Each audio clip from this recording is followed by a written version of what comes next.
ప్రతిసారి మిమ్మల్ని ఆదరించారు, అవకాశం ఇచ్చారు.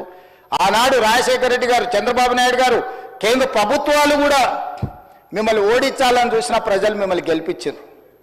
మరి ఈనాడు గుండు సున్నా ఇస్తే కనీసం జ్ఞానోదయం కలగాలి కదా అధ్యక్ష. 8 సీట్లలో డిపాజిట్లు పోవడం అనేది సామాన్యమైన విషయమా అధ్యక్ష? ఎందుకు ఆత్మ పరిశీలన చేసుకోరు? ప్రజల్ని ఎందుకు తిడుతున్నారు అధ్యక్ష? మీరు చేసిన తప్పులకు, మీరు చేసిన అప్పులకు ప్రజలు శిక్ష విధించిండ్రు. దాన్ని వదిలేసి ప్రజలే తప్పు చేసినట్టు, ప్రజలే క్షమాపణ చెప్పాలన్నట్టు, ప్రజల్నే ఉరిదీయాలన్నట్టు, ప్రజల్నే శిక్షించాలన్నట్టుగా వాళ్ళ మాటలు చూడండి అధ్యక్ష.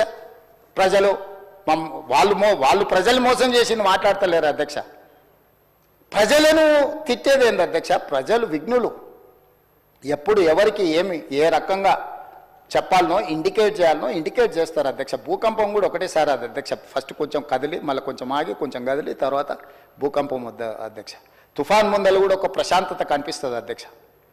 తెలంగాణ సమాజం కూడా తుఫాన్ ముందు ప్రశాంతత లాగా 2022 నుంచి 23 నుంచి వరుసగా అట్లా చూపిస్తూనే ఉన్నారు వాళ్ళ గంభీరత్వాన్ని. ఇప్పటికైనా జరిగిన పరిణామాలను అంచనా వేసుకొని, పరిశీలించుకొని వచ్చి కూర్చొని ఒక బాధ్యత కలిగిన ప్రతిపక్షంగా ఇక్కడ ఉండి మంచిని మంచి, చెడును చెడు, మీ అనుభవాన్ని ఉపయోగించి విశ్లేషించి విడమర్చి మాట్లాడితే ప్రజలు ఆమోదించేటోళ్ళు అధ్యక్ష.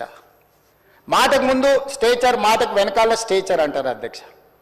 మీ స్టేచర్ పట్ల ఉన్న మీ ఆలోచన, మీ పట్టింపు ఈ స్టేట్ ఫ్యూచర్ పట్ల లేదా అధ్యక్ష? నేను అడుగుతున్నా, ఈ స్టేట్ ఫ్యూచర్ వద్దా? ఈ స్టేట్ ఫ్యూచర్ వద్దా? మీ స్టేచర్ గురించే మీ తాపత్రయమా?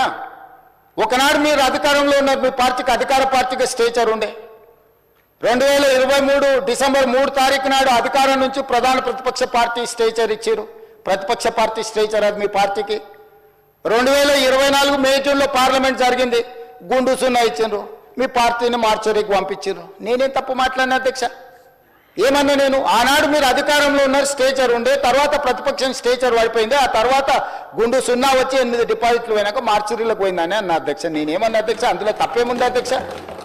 బీఆర్ఎస్ ఈరోజు మార్చరీలో ఉందని నేను చెప్పిన అధ్యక్ష.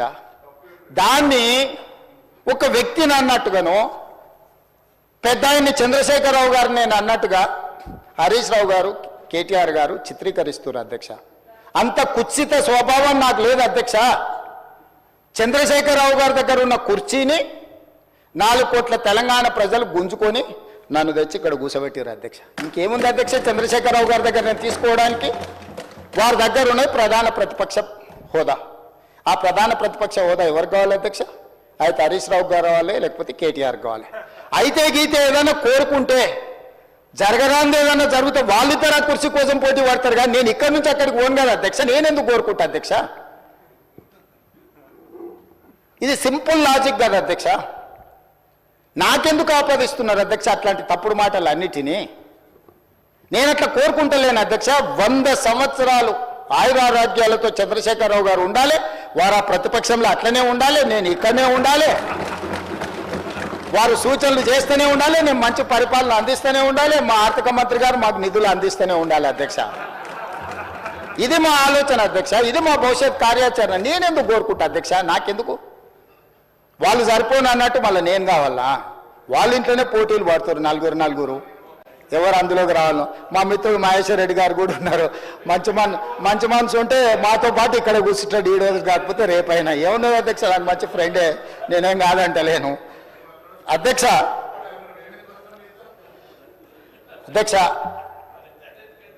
10 సంవత్సరాల వాళ్ళ పరిపాలనలో ఈ తెలంగాణ రైతాంగానికి జరిగిన సంక్షేమం కానీ, అభివృద్ధి కానీ, చేసిన రుణమాఫీ కానీ, లేకపోతే కొనుగోలు చేసిన వడ్లు కానీ, కందులు కానీ, పత్తి కానీ, మిర్చి కానీ, పసుపు కానీ, సోయాబీన్ కానీ, ఏ పంటల గురించి అయినా, పండించిన పంటల గురించి, లేకపోతే కొనుగోలు చేసిన పంటల గురించి, లేకపోతే విధానపరమైన నిర్ణయాలు, అగ్రికల్చర్ పాలసీ గురించి కానీ, ఎనర్జీ పాలసీ గురించి కానీ, ఇంకేదైనా పాలసీ గురించి కానీ, రైతుల గురించి ఎప్పుడైనా మేము చర్చకు సిద్ధంగా ఉన్నాము. చంద్రశేఖరరావు గారిని తారీఖు చెప్పమని నేను మా సంబంధిత శాఖ మంత్రులను రిక్వెస్ట్ చేస్తూ, తమరిని కూడా నేను రిక్వెస్ట్ చేస్తున్నా.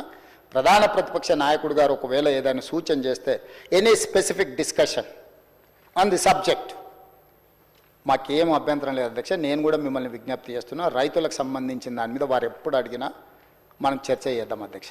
అదేవిధంగా అధ్యక్ష మహిళలు ఆడబిడ్డలు ఆశీర్వదించి రేవంత్